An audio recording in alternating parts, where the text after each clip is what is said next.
Yesterday we talked about the GBPUSD, how it looked ready to trade to the downside, and I was scrolling through my charts today, and it's interesting to see that GBPAUD has already moved lower and even triggered a pattern. This suggests that GBPUSD has a higher chance of actually trading to the downside, and at the same time, maybe here is where we should focus.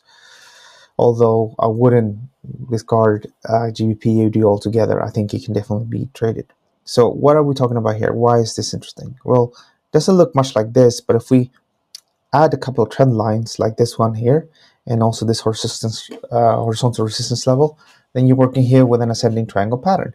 And what's interesting here is that we triggered this pattern already on July 10th, and it suggests we have a mid target of 2. And we had that breakdown, and then we had that hard retest, and that failed. So for now, at least, as long as you trade below 207.53, any sort of bounces, maybe towards 206, are probably going to met by sellers with stop loss orders on just the other side here. If that were to happen and one would short here, their reward ratio will be 2.55.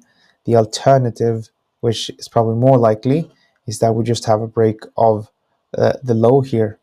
This is the low from Tuesday last week, and just a break here would also take it down lower. The problem with that, though, is that you would have a slightly worse off risk reward ratio,